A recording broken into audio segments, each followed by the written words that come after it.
Gold, trusted gold buyers. మీరు తాకట్టు పెట్టిన బంగారాన్ని విడిపించి ఈ రోజు ఉన్న మార్కెట్ ధరకు కొనబడును.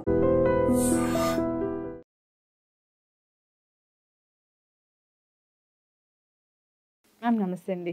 నమస్తే అమ్మా. మేడం, జనరల్గా ఈ చేతితో దానం చేస్తే ఈ చేతికి తెలియకూడదు అలా చెప్తూ ఉంటారు. దానం అంటే ఏంటి? పుచ్చుకునే వాళ్ళు కొంచెం బాధలో ఉంటేనే తీసుకుంటారు దానం. మనం దానం ఇస్తాము ఎందుకంటే అవతల వాళ్ళ బాధని మనం పంచుకోవడానికి, తగ్గించడానికి ఇస్తాము. ఇప్పుడు దానం ఎలా అయిపోయిందంటే, ఒక పెద్ద కెమెరా తీసుకొని వాళ్ళకి బ్రెడ్ ఇచ్చామా, బిస్కెట్ ఇచ్చామా, వాళ్ళ కళ్ళల్లో నీళ్ళు వచ్చాయా, ఎన్ని బొట్లు వచ్చాయి, ఇలాంటివి అన్నీ క్యాప్చర్ చేసి మళ్ళీ రేపు ఇన్స్టాగ్రామ్లో పెడుతూ ఉన్నారు. అనాథ శరణాలయాలకి, మామూలు రోడ్ పక్కన ఉన్న వాళ్ళకి, షెల్టర్ లేని వాళ్ళకి, అందరికీ కూడా ఏదో ఒకటి ఇవ్వడం, దాన్ని రీల్స్ చేయడం, ఇన్స్టాలో పెట్టడం, యూట్యూబ్లో పెట్టుకోవడం. దానం చెయ్యొచ్చు, కానీ ఈ విధంగా పబ్లిసిటీ చేసుకోవడం అవసరమా? ఒక విధంగా చెప్తే పబ్లిసిటీ అవసరం, కానీ దానం చేసేవాడికి కాదు.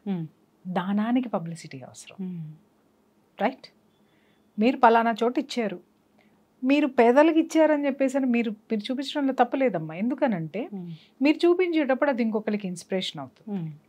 కానీ నేను చేస్తున్నాను వ్యూవర్షిప్ కోసం, మీరు అన్నట్టు ఇన్స్టా దీనికోసమో, ఇవాళ రేపట్లో ఇలాంటివి చాలా పెరిగిపోయినాయి, నేను చూస్తున్నాను కదా. ఎక్కడ చేసే దాంట్లో జనాలకి ఇప్పుడు నేను కూడా చేస్తా, నేను ఎవరికి ఇస్తాను, ఎక్కడ ఇస్తాను, ఏమి ఇస్తాను ఎవరికి తెలియదు. వాళ్ళు కూడా అడుగుతుంటారు, మేడం మీ పేరు ఎందుకు వేస్తారండి? నా పేరు అదేంటి మేడం, నలుగురికి తెలుస్తుంది కదా. నేను దానం చేశానో లేదో తెలియాల్సింది ఇద్దరికే. ఎవరికి ఇచ్చే మీకు నేను ఇచ్చాను అంటే నేను ఇచ్చాను అనే సాక్ష్యము డబ్బు, రెండోది పైవాడికి, ఇంకెవరికి తెలియాలండి? అవసరం లేదు. దయచేసి మీరు ఆ పని చేయండి, అయిపోయింది. ఇక్కడ ఏమవుతుందంటే నేను చూస్తున్నాను కదా, డబ్బాలు వండుతున్నారు, కేజీలు వండుతున్నారు, రోజు 100 మందికి వండుతున్నారు. వెరీ హ్యాపీ, నేను తప్పు పట్టట్లేదు. రోజు కనీసం 100 మందికి ఫుడ్ పెడుతున్నారు, బాగుంది. ఆ ఫుడ్ పెట్టే దగ్గర నుంచి, అన్ని వంటలు చేసే దగ్గర నుంచి, ఏం చేస్తున్నారు, ఏం వండుతున్నారు, ఎక్కడ పంచి పెడుతున్నారు, ఏం చేస్తున్నారు, షూట్ చేస్తున్నారు, అది కూడా అభ్యంతరం లేదు, బాగుంది. సమాజం గురించి కదా మీరు ఆలోచించారు, సమాజంలో మంచి పని కదా చేస్తున్నారు. ఎంతమందికి? రోజుకి 100 మందికి అనుకుందాం, ప్రతిరోజు 100 మందికి అనుకుందాం. జై 100 మందికి రోజు మీరు తిండి పెడుతున్నారు అంటే ఆ సంపాదన ఎక్కడి నుంచి వస్తుంది? మీ కష్టార్జితం నుంచి వస్తుంది. అది ఓకే, అది కూడా నేను యాక్సెప్ట్ చేస్తాను. నేను అడుగుతున్నాను, మీరు ఏ పని చేయకుండా ఒక వంట చేయడానికి, బాక్సులు కట్టడానికి, తీసుకెళ్ళి పెట్టడానికి మధ్యాహ్నం వరకు సరిపోతుంది మీకు పొద్దున్న లేస్తే. ఏం పని చేస్తున్నారు మీరు? ఏం పని చేస్తున్నారు ఒక్కసారి చెప్పండి. యూట్యూబ్ నుంచి వచ్చే ఇన్కమ్ వాళ్ళకి పెడుతున్నారు. నాకు తెలుసమ్మా యూట్యూబ్లో ఎంత ఇన్కమ్ వస్తుందో, అంత తెలియకుండా నేను లేను. లక్షలు వచ్చేస్తాయి, ఇంకోటి వచ్చేస్తాయి అని అంటే, వస్తే నీకు ఆ కంటెంట్ ఉన్న రోజు వస్తాయి, కానీ రోజు రావు. రోజు ఏ విధంగా వస్తున్నాయి? నేను చాలా వరకు చూసినవి ఏంటి అని అంటే, ఈ దానాలు ధర్మాలు వెనక జనంలో ఒక సానుభూతిని, ఒక సింపతిని, అలాగే ఒక మంచి పేరుని, ఒక దాన గుణం అనేటటువంటి ఒక దీన్ని తీసుకొని వచ్చేసి, దాని వెనక వీళ్ళు చేసేది ఏంటి అని అంటే, బెట్టింగ్ యాప్స్ ప్రమోషన్స్, చేయకూడనటువంటి ప్రమోషన్స్ అన్నీ చేస్తూ కూర్చుంటున్నారు. ఈ దానాలకి బెట్టింగ్ యాప్స్కి ఏంటండి సంబంధం అని మీరు అడగచ్చు. మరి నేను అవతల వాడి ఇది కడుపు కొట్టి నేను తింటున్నప్పుడు 10 మందికి పడేస్తున్నాను అనేటటువంటి మంచి పేరుతోటి ఎన్ని వేల కుటుంబాలని నేను కాల రాసేస్తున్నానో దాన్ని కప్పిపుచ్చుకోవడానికి ఇవి చేసేటటువంటి ఛానల్స్, ఇవి చేసేటటువంటి వాళ్ళు కొంతమంది సోకాల్డ్ పర్సన్స్ నాకు తెలుసు. ఇది ఒక భాగం. ఇది బెట్టింగ్ యాప్లు అనుకోండి, చేయకూడనటువంటి ప్రచారం చేయటం అనుకోండి, రక్తం తాగుతున్నారు. నిజంగా చెప్పాలంటే పుస్తల తాళ్ళు తెంపుతున్నారు, రోడ్డు మీద పడేస్తున్నారు. ఆ బెట్టింగ్ యాప్లకి అట్రాక్ట్ చేసి ప్రమోషన్స్ చేసి పక్కన పెడదాం. మీరు అన్నట్టు ఏంటంటే, ఎందుకండి ఇవన్నీ తీయడము అని చెప్పేసి అని అంటున్నారు. మీరు అన్నది నిజమమ్మా. దానం చేసేటప్పుడు ఒకసారి నువ్వు దానం చేయి, చక్కగా చూపించు, ఇదిగోండి నేను వీళ్ళకి ఇచ్చాను అని చెప్పి చూపించండి, చెప్పండి. ఎందుకంటే అది ఇంకొకరికి ఇన్స్పిరేషన్ అవుతుంది. దాన్ని నీ వ్యాపార ధోరణికి నువ్వు వాడుకుంటున్నావు చూసావా, అది మాత్రము క్షమించరానటువంటి. ఒక 10 మందికి నువ్వు 10 ముద్దలు పెట్టేసి నువ్వు ఎంత సంపాదిస్తున్నావు, దీన్ని దానం అని ఎందుకంటారు, ఇది నువ్వు పెట్టుబడి పెడుతున్నావు వీళ్ళకి, తద్వారా నువ్వు డబ్బు సంపాదిస్తున్నావు. Whether that is influence or money or something else, you are taking returns. ఇంకా నీ దానం ఏముంది అక్కడ, నీ ఫలితం ఏముంది అక్కడ, ఆర్భాటం కనిపిస్తుంది కానీ ఎక్కడ ఉంది. నిన్ను నువ్వు నీ వ్యక్తిత్వాన్ని నిన్ను నువ్వు మలుచుకోవడానికి ఇవన్నీ నువ్వు సోషల్ మీడియాలో ప్రచారం చేసేసుకుంటూ నువ్వు ఒక గొప్పదాని అనేటటువంటి లేదా నేను గొప్పోడిని అనేటటువంటి ఒక ట్యాగ్ తగిలించుకోవడానికి చేస్తున్నావా, లేదా నీ ఆత్మ సంతృప్తి కోసం చేస్తున్నావా? చాలా చూస్తున్నాం మనం ఇవాళ రేపట్లో. వాళ్ళకి ఒక హెల్ప్లు చేస్తున్నాం, వీళ్ళకి హెల్ప్లు చేస్తున్నాం. ఒకసారి మా అబ్బాయి అన్నాడు, పలానా వాళ్ళకి ఎందుకురా ఇంత ఇది వస్తుందంటే, లేదు వాళ్ళు చాలా మందికి పేదవాళ్ళకి చాలా హెల్ప్లు చేస్తున్నారంటే, ఏ హెల్ప్లు చేస్తున్నారు, అసలు వీళ్ళ బ్యాక్గ్రౌండ్ ఏంటి, అంత గొప్పోళ్ళ అంటే, లేదు యూట్యూబ్స్లో ఇట్లా చేస్తున్నారు. అప్పుడు నేను చూశాను, వీళ్ళు పలానా వాళ్ళకి నీడీ ఉంది అని చెప్పేసి ఒక వీడియో ముందు చేస్తారు. ఆ నీడీకి సంబంధించినటువంటి ఫండింగ్ వీళ్ళు వసూలు చేస్తున్నారు. తప్పు లేదమ్మా, ఎందుకు అని అంటే సహాయం చేయాలి. మనం ఉన్నది ఇంకొకరికి సహాయం చేయడం కోసమే. మనం కూడా కొన్ని మంచి పనులు చేయాలి. దానికి అకౌంటబిలిటీ ఉందా చెప్పండి?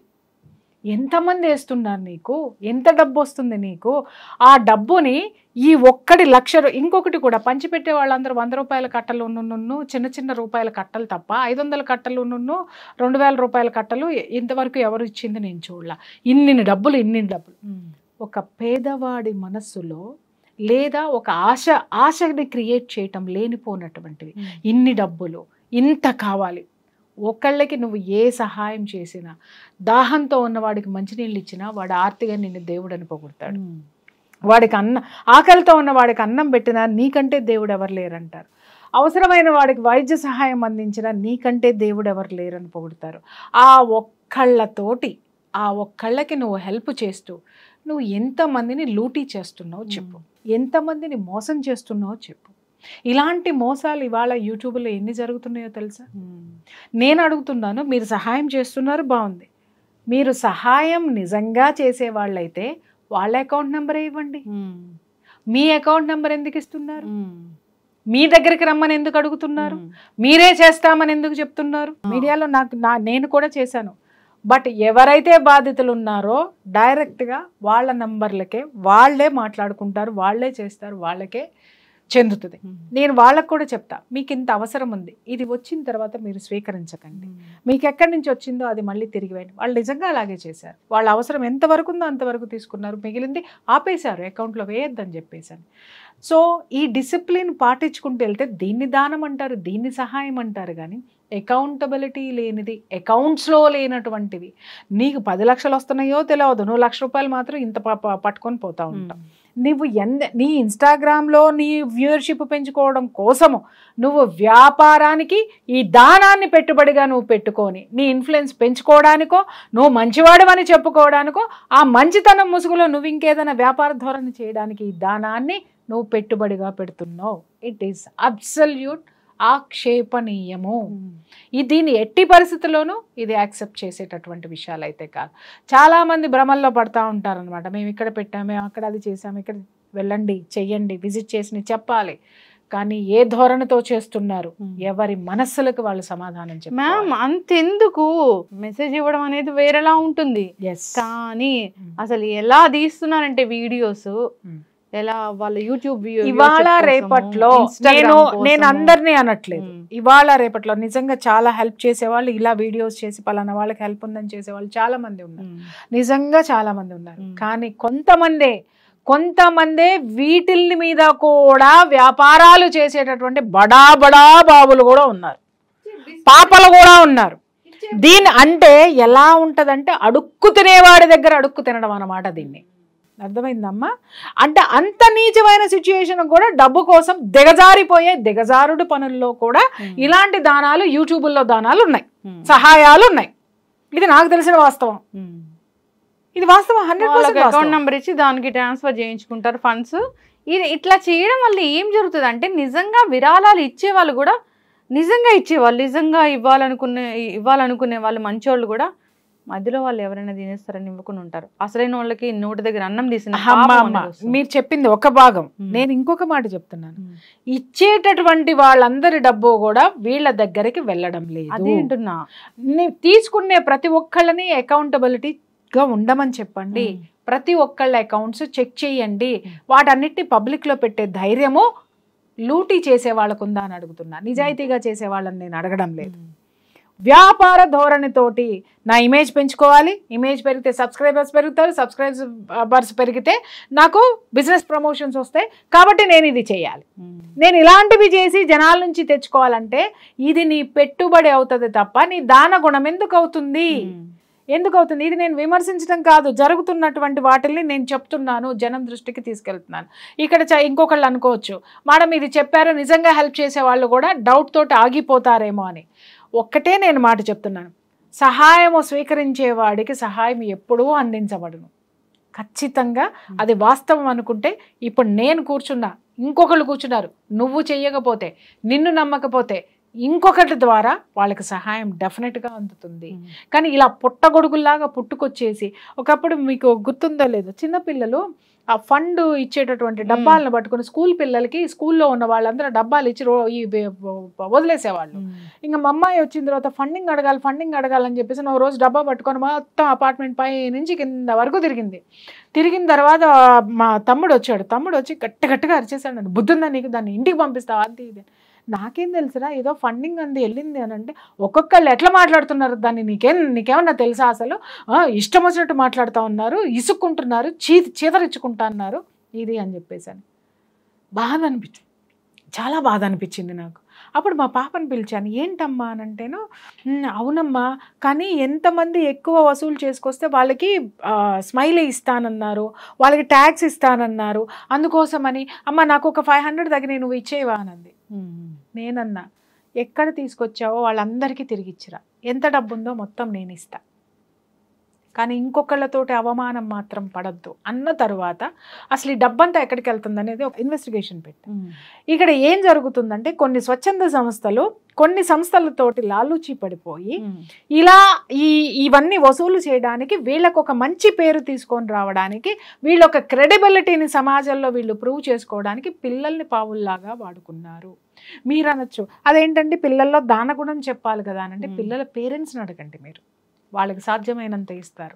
నా బిడ్డని నేను ఎంతో గొప్పగా నేను పెంచుకున్న బిడ్డని నువ్వు డబ్బా ఇచ్చి రోడ్డు మీదకి పోయి నువ్వు అడుక్కొని రా అనంటే అది ఎంతవరకు సమంజసం? అలాగే మీ అమీర్పేట ఏరియాకి వచ్చినప్పుడు, నేను మీ ఇంటి దగ్గరకు వచ్చినప్పుడు చాలాసార్లు చూసాను నేను, చాలా మంది చిన్న చిన్న షాప్స్ దగ్గర ఈ ఫండింగ్ కోసం డబ్బాలు పట్టుకొని ఉన్నారు, అడుగుతూ. అదేంటి ఇప్పుడు ఇక్కడ ఫండింగ్ పెడుతున్నారు, అది ఎంతవరకు వెళ్తుంది అనేది నా డౌట్. నేను నిజంగా చెప్తున్నా, ఈ సోషల్ మీడియా ముఖంగా నేను అడుగుతున్నాను, ఎంతమంది అసలు ఆ డబ్బుని స్వచ్ఛంద సంస్థలకు చేరుతున్నారు, అసలు ఎన్ని స్వచ్ఛమైనటువంటి స్వచ్ఛంద సంస్థలు ఉన్నాయి, ఎంతమంది నిజాయితీగా డబ్బుని వినియోగిస్తున్నారు, వీటికి లెక్క చెప్పగలరా? చెప్తే ఐఎమ్ వెరీ హ్యాపీ. నీకెందుకు చెప్పాలి అనుకుంటే నీ కర్మ నీది. ఎందుకు అనంటే ఈ నా మాట అయితే జనాల్లోకి వెళ్ళింది కదా, రేపటి నుంచి ఒక ఆలోచన అయితే ఉంటది కదా, కాబట్టి ప్రతి ఒక్కళ్ళు ప్రూవ్ చేసుకుంటారు, ఎస్ ఇదిగో మేము ఈ సంస్థకి ఇస్తున్నాం, ఈ సంస్థ నుంచి ఇంత వెళ్తున్నాయి మేము క్లియర్గా ఉన్నాం అని పెట్టండి, సాక్ష్యాధారాలతో సహా పెట్టండి. మీకు ఎంత వస్తుంది, ఎంత వెళ్తుంది, ఎంత ఇస్తున్నారు, ఎంతమంది బెనిఫిషియర్స్ ఉన్నారు పెట్టండి. ఇవన్నీ లెక్కలు లేనటువంటి డబ్బు. నేను ఇంకొక విషయం చెప్తున్నాను, ఇప్పుడు అక్కడ షాపుల్లో కానీ షాపింగ్ కాంప్లెక్స్లో కానీ అక్కడ విరాళం వేయండి అని పెడుతున్నారు. సరే అవతల వాడు లేనివాడు వీళ్ళని విరాళం అడుగుతున్నారు, ఎంత వసూలు అవుతుంది నాకు ఒక్క మాట చెప్పు. అసలు మీరు అడగచ్చు ఎంత వసూలు వేస్తారంటే 10 రూపాయలు వేస్తారు, 20 రూపాయలు వేస్తారు. సరే 10-20 రూపాయలు అనుకున్నాం, రోజుకి 200 వసూలు అవుతాయా, లేదా రోజుకి 500 వసూలు అవుతాయా? రైట్. నెలకెంత? 15,000 వసూలు అవుతాయి. 15,000 నువ్వివ్వు, నువ్వు ఇవ్వు. నీ దగ్గరకు వచ్చేవాడు నీ దగ్గర కొనుక్కున్నది కాక నీకు జిఎస్టీలు ఆఎస్టీలు ఈఎస్టీలు కట్టింది కాక మళ్ళీ నువ్వు చేసేటటువంటి దాన్ని ఏమంటారు సర్వీస్ ట్యాక్స్ అనమాట. దీన్ని దానానికి కూడా ట్యాక్స్ కట్టుకొని బయటికి రావాలి నా వాడు. దానం చెయ్యొద్దని ఇక్కడ మాట్లాడడం లేదు నేను. ఆ అకౌంట్లో లేనటువంటివి, ఆ జవాబుదారీతనం లేనటువంటివి, వీటికి ఎవరు జవాబుదారీతనమో ప్రతి ఒక్క రూపాయి మనం కష్టపడే సంపాదిస్తున్నాం. ఎవరైనా సరే మీ కళ్ళెదురుగుండా చూసిన వాళ్ళకి సహాయం ఇవ్వండి, సహాయం ఇవ్వండి. మీరు కోరుకున్నారంటే లేదు మీ ఇంట్లో పుట్టినరోజు ఉంది, పెళ్లి రోజు ఉంది, ఇంకోటి ఉంది, ఇంకోటి, ఆ సంస్థలో ఎక్కడున్నాయో కనుక్కోండి, ఎవరు ఆపదలో ఉన్నారో కనుక్కోండి. నేను ఒకటే మాట చెప్తాను తల్లి, నీ వీధిలో ఉన్న వాళ్ళని, నీ ఇంటి చుట్టుపక్కల ఉన్న వాళ్ళని నువ్వు బాగు చేయి చాలు. నువ్వు ఎక్కడో నువ్వు ఇవ్వాల్సిన అవసరం లేదు. ఖచ్చితంగా మ్యామ్, చాలా చక్కగా చెప్పారు. మీరు అన్నట్లుగానే జిఎస్టీలో ఆ ట్యాక్స్ ఈ ట్యాక్స్లు కట్టాలి షాపింగ్కి వెళ్ళి, అంతేకాకుండా ఈ దానం అనే ట్యాక్స్ కూడా కట్టాలి, అంతే కదా మీరు అనింది? అంతే కదా, అట్లే ఉంది. నేను ఒకటే మాట చెప్తున్నాను, నీ దగ్గర అక్కడ దాంట్లో మనకు 10 రూపాయలు 5 రూపాయలు ఎంతో కనపడుతున్నాయి అనుకుందాం. నేనంటాను అసలు దానికి అకౌంట్ చూపించి నాకు రోజుకి నీకు ఎంత వస్తున్నాయో, ఏ అకౌంట్ లో మీరు చూపిస్తున్నారు, ఆ సంస్థకి వెళ్తాయి అంటే ఆ సంస్థను చూపించమని చెప్పండి. ఎందుకంటే డబ్బు మా దగ్గర నుంచి వెళ్తుంది కాబట్టి. రైట్, చూపించాలి. అకౌంటబిలిటీ లేకుండా ఏది ఇవ్వబడదు, ఏది తీసుకునే అర్హత ఎవరికీ లేదు. నేను చెప్తున్నాను, ఎవరికైనా ఎవ్వడికైనా ఇచ్చేవాడికి సమాధానం చెప్పొద్దా నువ్వు? సో కాబట్టి ఇవన్నీ ఎక్కడికి పోతున్నాయి, ఏం చేస్తున్నారు, ఇవన్నీ వాస్తవాలేనా? ఎవడికి వాడు చివరికి దానం ఇచ్చేదాన్ని కూడా వ్యాపార ధోరణులతో మార్చేసుకున్నా అంటే ఇంకా అంతకంటే నీచమైనటువంటి జీవన విధానం ఏమన్నా మన జీవితాల్లో ఉంటుందా? ఎస్, అయితే నిజంగా ఎవరైతే ఆకలితో ఉంటారో వాళ్ళకి చేరవేసే డబ్బుని ఈ మధ్యవర్తులు ఎవరైతే తీసుకుంటారో, మీరు ఎప్పుడు చెప్తూ ఉంటారు కర్మ ఉంటది, ఖచ్చితంగా అనుభవిస్తారు అట్లా. సో అలాంటి వాళ్ళు కూడా ఖచ్చితంగా అనుభవిస్తారు. ఏదైనా నువ్వు ఇచ్చిందే తిరిగి నీకు వస్తుంది, గుర్తుపెట్టుకో. అండర్స్టాండ్? ఎవరి దగ్గర నువ్వు ఏది లూటీ చేసావో ఇంకొకటి వచ్చి నీ దగ్గర లూటీ చేసుకొని పోతాడు. ఇది నేర్చుకోండి ఫస్ట్. ఏదైనా సరే నేను చెప్తున్నానమ్మా, అబద్ధాన్ని నువ్వు ఎక్కువ కాలం నువ్వు దాచినా, నువ్వు చచ్చేదాకా దాచినా, చచ్చే ముందు మాత్రము ఎంతకాలం ఏది దాచావో చచ్చే ముందు అది మొత్తం నువ్వు అనుభవించే పోతావు. ఇది మాత్రం వాస్తవం. ఖచ్చితంగా మ్యామ్, చాలా చక్కగా చెప్పారు. నిజంగా ఆకలితో ఉన్న వాళ్ళకి అన్నం పెట్టి దాని వీడియోలు తీసుకొని పబ్లిసిటీ చేసుకునే వాళ్ళు చాలా మంది ఉన్నారు. ఇది ఒక మెసేజ్, ఇలాంటి వాళ్ళకి ఇంకొకరికి చేరితే దాని నుంచి వాళ్ళకి ఇంకొకరు తయారై వచ్చి వాళ్ళకి హెల్ప్ చేస్తారు అనుకునే ధోరణి వేరు. నిజంగా మన అంతరాత్మకు తెలుసు మనం వీడియోస్ కోసం చేస్తున్నామా దానము, మనం వారి ఆకలి తీర్చడానికి చేస్తున్నామా అనేది. నిజంగానే ఆకలితో ఉన్న వాళ్ళతో కూడా వ్యాపారం చేసే వాళ్ళకి కర్మ ఖచ్చితంగా వాళ్ళ కోసమే నేను ఇది చెప్పా తప్ప స్వచ్ఛందంగా ఇచ్చే వాళ్ళకి, స్వచ్ఛందంగా తీసుకునే వాళ్ళ కోసం మాత్రం ఈ వీడియో కాదు. అది నోట్ దిస్ పాయింట్. ఖచ్చితంగా వర్డ్స్ ఖచ్చితంగా అందరూ కూడా ఆలోచించాలండి. మానవత్వం, ధర్మం అనేది ఒకటి ఉంటుంది, దాని ప్రకారం మనం నడవాలి. భూమి మీద మన మనుషులు. సో అవతల వాళ్ళ బాధని కూడా, అవతల వాళ్ళ ఆకలిని కూడా మన ఆకలి తీర్చుకోవడం, మన ఆకలి తీర్చుకోవడానికి కాదు, అది విలాసాలకి, వారి ఆకలిని మన విలాసాలకి ఆకలే. ఏది పేరు ప్రఖ్యాతలనే ఆకలి. తద్వారా నేను నా సబ్స్క్రైబర్స్ని పెంచుకొని, నా యొక్క ఇన్ఫ్లుయెన్స్ పెంచుకొని, తద్వారా నేను వ్యాపారాలు చేసుకోవడానికి, బ్రాండింగ్ ప్రమోషన్లు చేసుకుంటానికి, నేను సెలబ్రిటీని అవ్వడానికి కూడా నువ్వు ఇచ్చేటటువంటి దాన్ని నువ్వు వ్యాపార ధోరణితోటి, స్వార్థంతో ఆలోచించి ఇస్తున్నావంటే అది ఏదో ఒక రోజు ఈ విశ్వం వమిట్ చేసే తీరుతుంది. అవును, బర్త్డే చేసామా మా పిల్లాడికి, మా పిల్లకి బర్త్డే చేసామా, 2 అరటి పండ్లు ఇచ్చామా, దాని వీడియో తీసుకున్నామా. సో జనరల్గా శత్రువులు అంటే అసలు ఎవరు? మనకు శత్రువులు అంటే ఎవరు? ఆలోచన, మన ఆలోచన మన శత్రువు. అంటే మనం ఎవరైనా శత్రువులాగా ఫీల్ అవుతేనే శత్రువులు అవుతారు. ఆలోచన అదే చెప్పా. ఫీల్ అంటే ఏంటి? థాటే కదా, థాట్ నుంచి వచ్చేదే ఫీలింగ్. అయితే ఎవరైనా మనకి అన్యాయం చేస్తుంటే బయట వాళ్ళని మన శత్రువులా ఫీల్ అవుతాం. కానీ ఇప్పుడు బ్లడ్ రిలేషన్స్లో సొంత అక్క చెల్లెళ్ళు, సొంత అన్నదమ్ముళ్ళు, సొంత వాళ్ళు చాలా పెద్ద శత్రువులాగా ఉన్నారు. ఈవెన్ కలిసినా పలకరించుకోరు, వాళ్ళ మీద వీళ్ళకి ఆధిపత్యం, వీళ్ళ మీద వాళ్ళకి ఆధిపత్యం, వారిని తొక్కేయాలని ఆలోచిస్తూ ఉంటారు. విలేజెస్లో ఇలాంటివి చాలా చూస్తూ ఉంటాం. అసలు ఒక్క తల్లి కడుపున పుట్టామా అన్న మర్చిపోయి చంపుకునేంత వరకు వెళ్తూ ఉంటారు. అంటే ఏంటి మ్యామ్ ఇదంతా? ఒక్కొక్కసారి చూస్తే జాలిపడాలనిపిస్తుంది, ఒక్కొక్కసారి చూస్తే కర్మ సిద్ధాంతం గుర్తొస్తుంది. ఒక్కొక్కసారి ఆలోచిస్తే ఏమనిపిస్తుంది అంటే వీళ్ళని ఎడ్యుకేట్ చేసేటటువంటి వాళ్ళు లేక ఇలా అవుతున్నారు అనేటటువంటి ఆలోచనలు వస్తూ ఉంటాయి. ముఖ్యంగా ఇక్కడ ఏంటంటేనమ్మా, ఎందుకు ఇట్లా బద్ధ శత్రువులు అవుతారు వీళ్ళు? ఒక తల్లి కడుపున పుట్టి ఒక తండ్రి నీడలో పెరిగి వీళ్ళు ఎందుకు ఇలా తయారవుతారు? మరి ఒకటిలో గుడ్ క్వాలిటీస్ ఉంటాయి, ఒకటిలో బ్యాడ్ క్వాలిటీస్ ఉంటాయి. ఒకళ్ళు సమర్థించుకునే వాళ్ళు ఉంటే, ఒకళ్ళు తర్కం చేసేటటువంటి వాళ్ళు, విభేదించేటటువంటి వాళ్ళు ఉంటారు. ఇవన్నీ ఎక్కడ తేడా వస్తుందంటే నేను నాది అనుకునేటటువంటి తత్వం. ఇంకొకటి ఏంటంటే కొంతమంది పేరెంట్స్ ఏం చేస్తారు అని అంటే, పిల్లల్లో పేరెంట్స్ గమనించాల్సినటువంటి విషయం, ఒక బిడ్డను బాగా ప్యాంపర్ చేస్తారు, ఒక బిడ్డను అలా వదిలేస్తారు.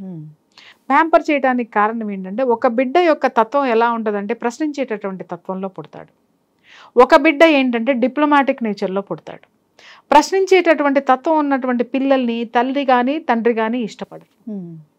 ఎవరికి ఫేవర్గా ఉన్నటువంటి బిడ్డని వాళ్ళు ఫేవర్ చేస్తూ రెండో వాళ్ళని వీళ్ళతో పోలుస్తూ విమర్శించుకుంటూ పోవడంతో వాళ్ళు చిన్నప్పుడే ఈ ప్రభావం మొత్తం కూడా వాళ్ళ మనస్సు మీద పడిపోతుంది. ఖచ్చితంగా పడిపోతుంది. పడిపోయి మా అమ్మకి నేనంటే ఇష్టం లేదు, లేదా మా నాన్నకి నేనంటే ఇష్టం లేదు, లేదా మా అమ్మ నాన్నకి నేనంటే ఇష్టం లేదు అనేటటువంటి ఒక ఆలోచన 100 ఆలోచనలను పట్టుకొని వస్తుంది. సో అప్పటి నుంచి ఏమవుతుంది, వాళ్ళకి ఒకళ్ళని బాగా చూసి వీడు బాగా చదువుతున్నాడని వాడు ఏం అడిగినా చేయటం, వీడు చదవట్లేదని పాపం వీడు ఏది మాట్లాడినా కూడా తప్పుగా చూడడం, లేదా వీడి ప్రతి ఒక్క అడుగు వేసేటటువంటి అడుగు, ప్రతి నడవడిక అన్ని తప్పు పట్టడం. ఆ తప్పు పట్టడంతో వీడు ఏం చేస్తాడు అని అంటే ఆటోమేటిక్గా వాడు మనసు అంతా కుచించుకుపోయి 24 గంటలు వాడిలో ఆలోచన ఏమొస్తుంది అని అంటే, అరే నేను ఏం చేసినా వీళ్ళని మెప్పించలేకపోవడంతో వీళ్ళు నన్ను ఇలా చూస్తున్నారు. అందుకని తనను తాను ప్రొటెక్ట్ చేసుకోవడానికి ఏం చేస్తాడు అని అంటే ఎదిరించడం మొదలు పెడతాడు. వీళ్ళు ఎస్ అంటే ప్రతిదానికి నో అంటాడు. తర్వాత ఎవరైతే వినేటటువంటి పిల్లవాడు ఎవరైతే ఉన్నారో వాడిలో ఒక భావన ఏమొస్తుంది అని అంటే, నేను గొప్పవాడిని కాబట్టి నా తల్లిదండ్రులు గుర్తించారు, నేను గొప్పవాడిని కాబట్టి నేను గొప్ప మార్కులు తెచ్చుకుంటున్నా, నేను గొప్పవాడిని కాబట్టి నాకు మంచి భార్య దొరికింది. ఈ విధంగా ఆలోచించుకుంటూ తన యొక్క గొప్పతనాన్ని, ఆధిపత్యాన్ని ప్రతి విషయంలో నిరూపించడానికి వీడిని వెధవం చేస్తాడు. తల్లిదండ్రుల దగ్గర, సమాజంలో, బంధువుల దగ్గర, అందరి దగ్గర కూడా వీడి గురించి నెగిటివే మాట్లాడతాడు. ఎందుకు? ఇది తల్లిదండ్రులు నేర్పిందే, తల్లిదండ్రుల నుంచి తెచ్చుకున్నదే ఈ ఎనర్జీని వాడు. తల్లిదండ్రులు పొగిడేసరికి ఆ పొగడ్తని ఫుల్ఫిల్ చేసుకుంటానికి, దాన్ని నిలబెట్టుకోవడానికి వీడిని డౌన్ చేస్తాడు. వాడెంత గొప్పవాడు వాడి గురించి వాడు చెప్పుకోడు, వీడిని విమర్శిస్తూ ఆ తర్వాత వాడిని పొగుడతాడు. ఒక చెడు పక్కన పెట్టి ఒక మంచిని చెప్పుకుంటూ పోతూ ఉంటే ఏమవుతుందమ్మా, ఇమ్మీడియట్ గా వీడు హైలైట్ అవుతూ వస్తూ ఉంటాడు. వీడు పుట్టినప్పటి నుంచి చివరి వరకు వాడు అదే ఫాలో అవుతూ ఉంటాడు. విషయం ఏంటంటే ఈ 2 ఎనర్జీలు ఒకటే.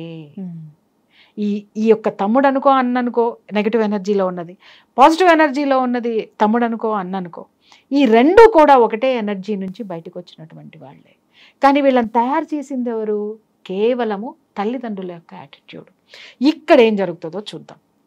ఎప్పుడైతే ఈ విభేదాలు అనేవి ఉంటాయో అవి ఏమవుతుంది, ప్రతి ఒక్క విషయంలో విభేదాలు వస్తానే ఉంటాయి. చిన్నప్పుడు తినేటటువంటి అమ్మ పంచిపెట్టినటువంటి లడ్డూ దగ్గర నుంచి నాకే ఎక్కువ కావాలనేటటువంటి ఆధిపత్యం అనుకోండి, లేకపోతే తర్వాత ఎందుకురా వాడు ఊరికినే గొడవ చేస్తాడు వాడికి ఇచ్చేయి, తల్లి కూడా ఇలాగే అంటది. తండ్రి కూడా ఏమంటాడు, అబ్బా వాడు అరుస్తున్నాడే వాడికి ఇచ్చేసే అనగానే వాడు చిన్నప్పటి నుంచి ఏం ఫీల్ అవుతాడంటే, నేను ఇట్లా చేస్తేనే నాకు వస్తాయి, సో నేను చేసేది కరెక్ట్. సో అందుకని ప్రతిదానికి వాడు ఏం చేస్తాడు అనంటే ఆధిపత్య ధోరణితో అరిచి గోల పెట్టి నానాయాగి చేసి దాన్ని పొందేటటువంటి తత్వంలోకి వాడు వెళ్ళిపోతాడు. వాడంటే ఒక భయం ఏర్పడిపోతుంది. ఏది వచ్చినా ఇప్పుడు చూడండి, చాలా మంది ఇళ్లలో చూస్తాం మనం, అమ్మో వాడు ఎదవలు ఎక్కడుంటే తల్లిదండ్రులకు అంత ప్రేమ వాడి మీదే ఉంటుంది. ఎందుకు చెప్పండి? భయం. వాడు ఏం చేస్తాడనే భయం. వాడికి వీళ్ళు లొంగిపోవటమే కాక చుట్టూ ఉన్న మనుషులను కూడా వాడికి ఫేవర్గా చేసేటటువంటి ప్రయత్నాల్లో ఉంటారు. వీళ్ళ యొక్క పిరికితనం అనుకోండి, లేదా వీళ్ళ యొక్క అసహనం అనుకోండి, వాడిని ఆ విధంగా తయారు చేస్తారు. ఇప్పుడు ఏమవుతుంది, ఆటోమేటిక్గా వాడి మీద ఎదుటిగా ఒక పిరికి మనస్తత్వం ఉన్నటువంటి వాడికి ఏం చేస్తాడు అనంటే, అమ్మో మా అన్న బలవంతుడు లేదా మా తమ్ముడు బలవంతుడు, ఈడేమడిగినా నేను ఇచ్చేసేయాలి అనే తత్వంలో వీడు ఉంటాడు. ఇప్పటి వరకు బాగుంది. కానీ బయట నుంచి వీళ్ళకి భార్యలు వస్తారు. అర్థమైందా? ఎప్పుడైతే కమాండింగ్ గా ఉన్నటువంటి వాడి భార్య ఎప్పుడు కూడా తను కూడా కమాండింగ్ గా ఉండే నేచర్లోకి వెళ్ళిపోతుంది. ఎప్పుడైతే అణగదొక్కేటటువంటి వాడి భార్య అణగదొక్కే నేచర్లోకి వెళ్ళిపోతూ తిరుగుబాటుతనాన్ని అనేటటువంటి దాన్ని మైండ్లో పెట్టుకుంటుంది. సమయం ఎప్పుడు వస్తుందో నేను చూస్తా వీడిని ఏటేసేయడానికి అనేసి ఈమెం చేస్తుంది, నా భర్తని నేను గొప్పగా చూసుకోవాలి, గొప్పగా తయారు చేయాలి అనుకొని ఇక్కడి నుంచి అన్ని నెగిటివ్స్ వెళ్తా ఉంటాయి. ఇటువైపు ఏది చేసినా ఇటు నెగిటివ్ వస్తుంది. అలాగే ఆధిపత్య ధోరణిలో ఉన్నటువంటి భార్య ఏం చేస్తుందంటే నా ఆధిపత్యం ఇలాగే ఉండాలంటే వాళ్ళు ఎప్పుడు అలాగే ఉండాలి, కాబట్టి ఇక్కడి నుంచి అన్ని నెగిటివ్స్ ఇటు వస్తాయి. These are all the situations. ఏది బ్యాలెన్స్ అవ్వదు, అన్ని ఇంబ్యాలెన్స్లు అయిపోతుంటాయి. వీళ్ళు ఇక్కడ ఎక్కితే వీళ్ళు ఎక్కుతారు, వీళ్ళు ఎక్కుతారు, వీళ్ళు ఎక్కుతారు, ఇంతే. ఇట్లా ఇట్లా ఇట్లా ఇట్లా ఇట్లా ఇట్లా ఇట్లా ఇట్లా అవుతారు. ప్రపంచమే అది. ఇంకా ఒక బాయి, ఆ బాయిలో కప్పలు, అంతే. వాడు తగ్గాలి, నేను ఎదగాలి, అంతే. ఇదే తత్వంలో ఉంటారు. ఆ తత్వం ఆస్తుల దగ్గర కొట్లాడుకోనివ్వండి, ఆ తత్వం ఆధిపత్య ధోరణితోటే మీ దాకా మీరు అన్నారు చంపుకునే స్థితి వరకు ఎందుకు వెళ్తారమ్మా ఒకళ్ళు చెప్పండి. ఒక కసి ఎందుకు పెరుగుతుంది చిన్నప్పటి నుంచి అన్నల దమ్ములకి? ఎందుకు పెరుగుతుంది అంటే వాడు వెధవా అనేటటువంటి సిచ్యుయేషన్ ని నువ్వే క్రియేట్ చేసావు, నువ్వే పెట్టుకున్నావు లోపల. చిన్నప్పటి నుంచి వాడు వెధవన్నప్పుడు నీ పేషెన్స్ తోటి వాడిని మార్చుకునేటటువంటి ప్రయత్నం చేయలేదు. చాలా మంది చెప్తారు అబ్బో చాలా చేసామండి వాడు వినలేదండి అని. నువ్వు పాజిటివ్ అనేది నీ నుంచి మాత్రమే కాదు, నీ బంధువుల నుంచి కూడా వాడి దగ్గర నుంచి తీసుకొని రావాలి. అయ్యో ఎవరైనా తగ్గి, ఒకవేళ సొంత అన్నదమ్ముల్లో సొంత అన్న తగ్గి ఉన్నా లేదా లాస్ వచ్చినా తమ్ముడు అనేవాడు ఎవరైతే ఉంటారో వాడు ఊరు మొత్తం వీడే ప్రచారం చేస్తాడు 100%. ఎందుకంటే వీడి ఆధిపత్యంలో ఉండాలి కదమ్మా. వాడు తగ్గిపోయాడు అనేది చెప్పాలి అంటే, వీడు గొప్పవాడని గుర్తించాలంటే వీడిని చిన్న చేయాలి. ఇక్కడ అన్న తమ్ములు గుర్తించాల్సిన విషయం ఏంటో తెలుసా తల్లి? ఇందాక నేను చెప్పాను చూసా, ఒకటే ఎనర్జీ నుంచి వచ్చారు అని. వీడు ఎప్పుడైతే వీడి తమ్ముడిని డౌన్ చేసుకుంటూ వచ్చాడో నైతికంగా విశ్వము వీడి యొక్క డౌన్ఫాల్ కూడా స్టార్ట్ చేస్తుంది. 100% స్టార్ట్ చేస్తుంది. ఈ ఎనర్జీస్ ఎప్పుడు కూడా ఈక్వల్గా ఉండి కలిసి ఉంటేనే అది వైబ్రేషన్స్ ఎక్కువై వీడికి ప్రతి విషయంలోనూ సక్సెస్ తీసుకొస్తుంది. ప్రతి దాంట్లోనూ వీడు గెలవడం అనేది స్టార్ట్ అవుతుంది. ఏ ఒక్కడు కూడా ఇలా డౌన్ అయిపోయి నాకు అక్కర్లేదని విభేదించి ఈ ఎనర్జీ నుంచి డిఫర్ అయ్యాడా, వీడు మాత్రమే సఫర్ అవ్వడం కాదు, వీడు కూడా సఫర్ అవుతాడు. ఎందుకంటే తల్లి భార్య వస్తుంది, బిడ్డలు వస్తారు, అందరూ వస్తారు, కానీ బిడ్డలు పెళ్ళిళ్ళు చేసుకుని వెళ్ళిపోతారు. భార్య ఉంటుంది, కానీ ఈ భార్యకి ఎక్కువ ప్రేమ ఎవరి మీద ఉంటుంది? బిడ్డల మీద ఉంటుంది. అలాగే భార్యకి ఎక్కువ ప్రేమ ఎవరి మీద ఉంటుంది? భర్త మీద ఉంటుంది, కాదని అనడం లేదు. కానీ ఈ భార్యకి బాధ వస్తే భర్తకి చెప్పుకుంటుంది, భర్తకి బాధ వస్తే ఎవరికి చెప్పుకుంటాడు? నా వాళ్ళు ఎవరున్నారు అనేది చూస్తాడు. తల్లిదండ్రులు ఉన్నప్పుడల్లా నువ్వు తల్లిదండ్రులకు చెప్పుకున్నావు, రైట్. నీ స్నేహితులు ఉన్నప్పుడల్లా స్నేహితులు చెప్పుకున్నావు, బంధువులకు చెప్పుకున్నావు, అన్నీ చెప్పుకున్నావు. కానీ ప్రతి ఒక్కళ్ళు ఏం చేస్తారంటే, అందరు బంధువులు నిన్ను తీసుకోలేరు, అందరు స్నేహితులు అన్నిసార్లు నిన్ను ఓకే చెప్పలేరు. కానీ ప్రతి ఒక్కసారి నీకు ధైర్యం చెప్పి నిన్ను నడిపించేది ఎవడు అనంటే నీ తోడబుట్టిన వాళ్ళే. నీ తోడబుట్టిన వాళ్ళే నిన్ను నడిపిస్తారు. అదే నీ ఎనర్జీ. ఎందుకంటే దిస్ ఈజ్ యువర్ ఎనర్జీ. ఈ ఎనర్జీని నువ్వు ఇక్కడ వదిలేసి నువ్వు ఇక్కడికి వెళ్ళిపోయావంటే ఏదో ఒక రోజు నీకు ఒంటరితనం ఎందుకు మిగులుతుంది? అరే నావాడు నా తమ్ముడే ఉంటే ఎంత కోపంలోనైనా సరే తల్లి ఈ మాట అనుకుంటారు వాళ్ళు. మా అన్నే ఉంటే నాకు ఎంత బాగుండేది ఈ టైంలో, వాడు తిన్నగా లేడు కానీ అనుకుంటారు. మళ్ళీ రీసెంట్ కూడా ఒక కాల్ వచ్చింది, కొంచెం దూరం చుట్టాలు. ఆవిడ ఏం అడుగుతున్నారంటే, నన్ను మా సొంత అక్కే నన్ను బ్లేమ్ చేస్తూ మాట్లాడుతుంది, నేను డౌన్లో ఉన్నానని చుట్టాలందరి దగ్గర అని. నాకు చాలా బాధ వేసింది. అంటే నేను కజిన్ని నాకు చెప్పుకుంది అంటే ఎంత బాధ ఉంటే చెప్పుకొని ఉంటుంది. ఇప్పుడు నేను చెప్పింది అదే. ఈ ఆడవాళ్ళ విషయానికి మళ్ళీ వస్తా, ఇది కంప్లీట్ చేయనివ్వండి. ఇక్కడ ఏమవుతుంది అనంటే, ఇప్పుడు నేను అన్నట్టు వీడు ఎంత దుర్మార్గుడైనా సరే వాడు తిన్నగా ఉంటే నాకెంత బాగుండేది, వాడు కూడా ఉంటే ఎంత బాగుండేది, నా తమ్ముడు అని ఎక్కడో ఎందుకు ఉంటుంది అనంటే, నీ కార్డు ఎక్కడుంది, ఇక్కడది నీ ఎనర్జీ. ఇవన్నీ కాదు, ఇవన్నీ నీకు సపోర్టివ్ క్యారెక్టర్స్. బట్ నీ ఒరిజినల్ క్యారెక్టర్ ఎక్కడుందంటే ఇక్కడ ఉంది. ఎప్పుడైతే నువ్వు ఎనర్జీని డౌన్ చేసుకుంటూ పోతావో చివరికి వచ్చేసరికి నువ్వు ఏ హేట్రేషన్ అయితే నువ్వు చూపించావో నీ తమ్ముడి మీద లేదా నీ అన్న మీద చూపించావో, ఇది పెరిగి పెరిగి పెరిగి పెరిగి పెరిగి స్నేహితులు దూరం అవుతారు, బంధువులు దూరం అవుతారు, ఆ పిల్లలు దూరం అవుతారు, భార్య కూడా నీకు విభేదించడం మొదలు పెడుతుంది. నువ్వు ఒక్కడవే ఎందుకు నిలుస్తావు అనంటే ఈ ఎనర్జీని గుర్తు చేస్తుంది. రే you lose this energy, you don't identify this energy. So వెతుక్కో, మళ్ళీ రా. అందుకే చూడు, బాగా జీవితాంతం కొట్లాడుకున్నటువంటి అన్నదమ్ములు కూడా చివరి క్షణాల్లో కలవడానికి తాపత్రయపడతారు. కారణం ఏంటంటే వీడి కార్డు ఇక్కడ ఉంటుంది, వీడి కార్డు అక్కడ ఉంటుంది. కాబట్టి నా అన్న చూస్తే బాగుండు, నా అన్న నాతో మాట్లాడితే బాగుండు, నా అన్న నాతో ఇది చేస్తే బాగుండు, ఇలా ఇలా ఇలా వస్తుంది. అదేదో ఒక సినిమా జూనియర్ ఎన్టీఆర్ సినిమాలో కూడా, బృందావనం ఏదో సినిమాలో కూడా మనం చూస్తాం. ఇద్దరు వేరు తల్లులకు పుట్టినటువంటి బిడ్డలు కొట్లాడుకుంటూ ఉంటారు. ఆడనేసేస్తా, ఈయనేసేస్తా, ఇట్లేసేస్తా, అట్లేసేస్తానని. చివరికి ఒక సిచ్యుయేషన్ వచ్చేసరికి అరే నాన్న వీడు నా తమ్ముడు, నా ఇది అని సవతి కొడుకులు ఎందుకు అలా ఒక్కటి ఇదైపోతారంటే, ఒక తండ్రి నుంచి డివైడ్ అయినటువంటి ఎనర్జీ వీళ్ళిద్దరూ కూడా. ఒక తండ్రి నుంచి, ఒక తల్లి కడుపులో పుట్టినటువంటి ఎనర్జీ, ఆ ఎనర్జీ హిడన్గా మనలో ఖచ్చితంగా ఉంటుంది. ఆ ఎనర్జీని ఎప్పుడూ మనం దూరం చేసుకోవద్దు. అది ఉంటే నీ ఎనర్జీ ఇంకా పెరుగుతుంది. దిస్ ఈజ్ ఆడవాళ్ళ విషయానికి వద్దాం. ఇక్కడ ఏమవుతుంది అని అంటే, ఒకళ్ళు అందంగా ఉన్నారు, సేమ్ ఇదే, ఒకళ్ళు తెలివితేటలు బాగున్నాయి, లేదు పెళ్లి విషయానికి వచ్చేసరికి ఒకళ్ళకి మంచి సంబంధం కుదురుతుంది, ఒకళ్ళకి తక్కువ లేదు. పెళ్లిలు ఈక్వల్ గా అయినాయి, ఒకళ్ళ హస్బెండ్ లేదా ఒకళ్ళ స్థితి బాగా పైకి వెళ్ళిపోయింది, ఇంకొకళ్ళ కింద లేదా వీళ్ళు పైకి వెళ్ళారు, వీళ్ళు డౌన్ లో ఉన్నారు. అప్పుడు వీళ్ళ పిల్లలు తక్కువ. ఎగ్జాక్ట్లీ. అప్పుడు ఏమవుతుంది అంటే, వీళ్ళ లోపల ఉన్నటువంటి ఆ నెగటివ్ ఎనర్జీస్ పనిచేయడం మొదలు పెడతాయి అన్నమాట. అబ్బో నాకు లేదే, అంటే నిన్న మొన్నటి వరకు నాతో పాటు సమానంగానే మా అమ్మ నాన్న దానికి కొనిచ్చారు, నాతో పాటు సమానంగానే కట్నం ఇచ్చారు, లేదా కట్నం దగ్గరకు వచ్చేసరికి నేను అదే ఇంట్లో పెరిగి నాతో పాటు సమానంగా ఉన్నదానికి ఎక్కువ ఇచ్చారు, మంచి సంబంధం తెచ్చారు, నాకు వెధవని తీసుకుని వచ్చారు, కాబట్టి అది నాకు పడదు. ఇది నాకు. ఇంకొకటి, ఎక్కువ సంబంధం వచ్చినటువంటి అమ్మ, ఎక్కువ సిచ్యుయేషన్ లో ఉన్నటువంటి అమ్మ, అరే నేను ఈ స్థితిలో ఉన్నాను, నా యొక్క అక్క చెల్లెళ్ళు కూడా బాగుండాలి, ఈ స్థితిని భగవంతుడు నాకు ఎందుకు ఇచ్చాడంటే నేను వాళ్ళకు కూడా హెల్ప్ చేయడానికి అనేటటువంటి తత్వంలో ఉన్నటువంటి ఈ ఎనర్జీ ఎప్పుడూ కూడా హ్యాపీగా ఉంటుంది. చాలా తక్కువ. అలాగే ఈ ఎనర్జీస్, అరే నా చెల్లో నాకు ఉన్నతమైనటువంటి స్థితిలో ఉంది, అది నాకు ఈ హెల్ప్ చేస్తే నేను మళ్ళీ తిరిగి తనకి నేను ఆ ఎనర్జీని మళ్ళీ రీప్లేస్ చేయాలి అని ఏదో ఒక విధంగా వాళ్ళకి సహాయపడుతూ దాన్ని తీసుకుంటూ వాళ్ళు వీళ్ళ కోసం ఏం ఖర్చు పెడుతున్నారో అది మళ్ళీ రీఫిల్ అవ్వడానికి వీళ్ళు ఎన్ని ఎనర్జీస్ ఇవ్వాలో అన్ని ఎనర్జీస్ వీళ్ళకి ఇచ్చుకుంటూ పోతూ ఉంటే ఇద్దరూ హ్యాపీగా, ఇద్దరూ సమంగా వెళ్తారు.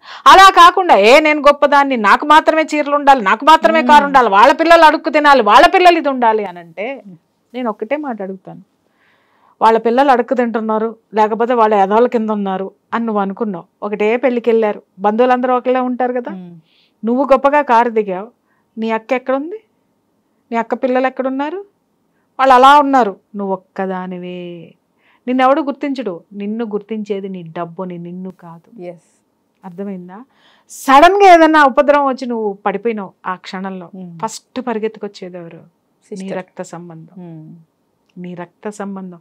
నువ్వెంత చీకొట్టినా, నువ్వెంత ఇది చేసినా వచ్చి కౌగిలించేసుకుని, ఎందుకంటే ఈ ఇన్సిడెంట్ నాకు ఒకసారి జరిగింది, నేను చూశాను. ఇదే ఒక ఫంక్షన్లో ఉంటే ఇలాగే ఇదే నేను చెప్పిన స్టోరీ వాళ్ళదే చెప్తున్నా. మంచి సంబంధం వచ్చింది, హైప్కి వెళ్ళిపోగానే ఈవిడ ఏం చేసింది అని అంటే, ఈ తోడబుట్టిన దాన్ని ప్రతి ఒక్క విషయంలో నువ్వు తక్కువే ఉండాలి, నేను గొప్పదాన్ని కాబట్టి నాకు ఇవన్నీ వచ్చినాయి, నువ్వు ఎదవి నీ తలరాత బాగోలేదు, నువ్వు అట్లా ఉన్నావు కాబట్టి నువ్వు ఇలా ఉన్నావు అని చెప్పేసి ప్రతి విషయంలోనూ బాగా విపరీతమైనటువంటి అవమానాలకి తక్కువ చేసి మాట్లాడి చాలా చాలా సఫర్ చేసింది. సఫర్ చేసిన తర్వాత వీళ్ళందరూ ఏంటి అని అంటే, ఒక పెళ్లిలో అటెండ్ అయ్యారు, పెళ్లి అయిపోయింది, మళ్ళీ రిటర్న్ లో ఉన్నారు. ఆ రిటర్న్ లో ఉన్నప్పుడు ఏమైందంటే ఆల్ ఆఫ్ సడన్ కొలాప్స్ అయిపోయింది. కొలాప్స్ అవ్వగానే సడన్ గా గబగబ పడిపోయింది అనగానే బంధువులు పరిగెత్తుకొచ్చారు, అందరు తీసుకెళ్లి హాస్పిటల్లో వేశారు.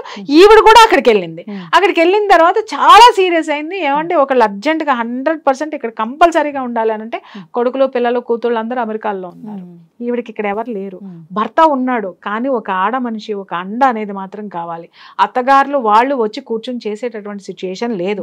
ఆడబడుచులు దూరం పెట్టింది. ఎందుకనంటే ఇక్కడ వీళ్ళను దూరం పెట్టేసరికి ఈ ఎనర్జీ ఈమెకు అందరినీ దూరం చేసేసింది. అక్కడ మిగిలింది భర్త మాత్రమే. భర్త వల్ల కావట్లేదు, భర్త కూడా చాలా దీంట్లో అయిపోయినాడు. ఇమ్మీడియట్ గా ఈ తోడబుట్టింది బాధ్యత తీసుకుంది, నేనుంటాను అని చెప్పి దాదాపు ఆమె 15 నుంచి 20 రోజులు హాస్పిటల్లో వెరీ సీరియస్ కండిషన్లో ఉంటే, యూరినల్సే పట్టిందా, మోషనే తీసిందా, డైపర్లే మార్చిందా, అన్నమే తినిపించిందా, తల్లి అయ్యి ప్రతి ఒక్కటి చేసింది. ఎందుకు చేసింది చెప్పు? చెల్లెలు తన మాట్లాడిన ప్రతిసారి, తన కించపరిచిన ప్రతిసారి ఈమె కూడా బాధపడింది, ఈమె కూడా ఆవేశపడింది, ఈమె కూడా అన్నీ చేసింది.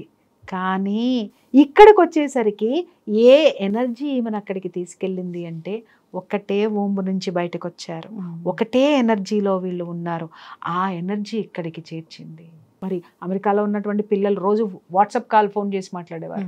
మేమున్నాము, పెద్దమ్మ బాగున్నావా, మేమున్నాం పెద్దమ్మ, నువ్వు చెయ్యి పెద్దమ్మ, పెద్దమ్మ నేను నీకు సపోర్ట్ ఉన్నాం పెద్దమ్మ, పెద్దమ్మ నువ్వు ఎంత గొప్పదానివో, నువ్వు వచ్చి మా అమ్మకి చేయి.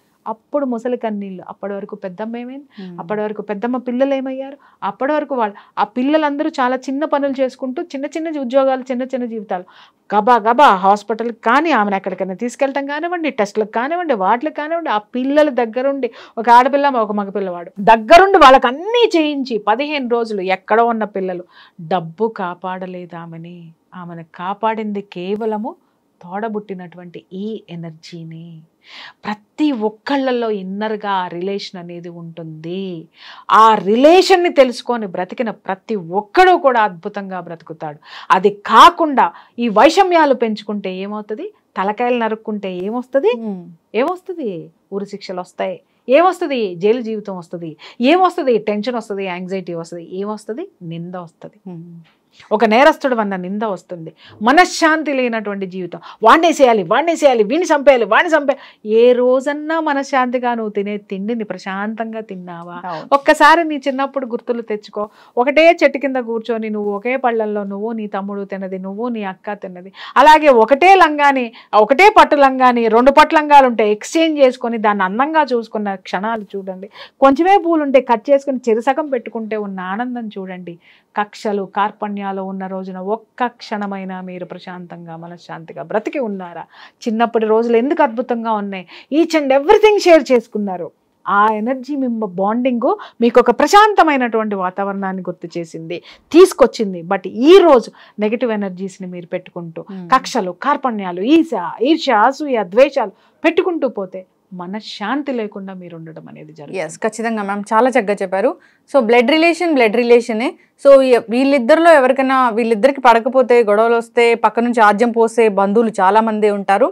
బంధువుల మాట వినే కన్నా first me brother and sisters ఎవరైతే ఉన్నారో మనస్సు మాట మీరు వినండి, వాళ్ళ మాట వినండి, వాళ్ళని మీరు తర్కించి చూడండి, తప్పే లేదు. ఒక తమ్ముడు తప్పు చేశాడంటే ఒక దెబ్బ కొట్టడంలో తప్పలేదు.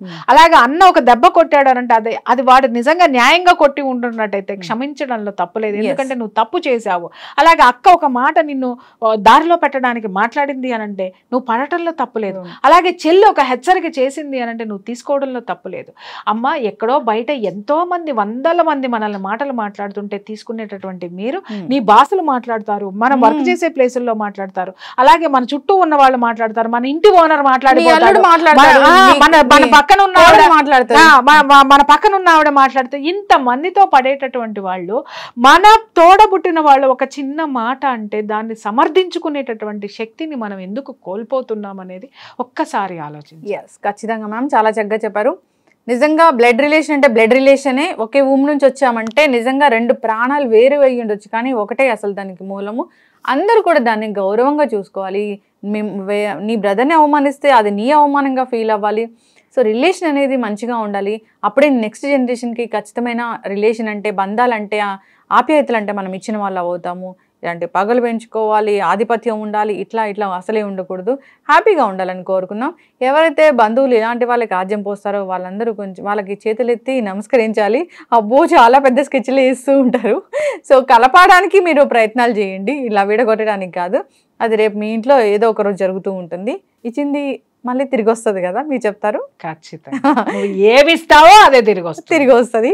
కాబట్టి మీ ఇంట్లో కూడా అలాంటి సిచ్యువేషన్ ఎదురవ్వచ్చు. జాగ్రత్తగా ఉండాలి, అందరూ హ్యాపీగా ఉండేలా చూడాలి. ధన్యవాదాలు మ్యామ్. Thank you.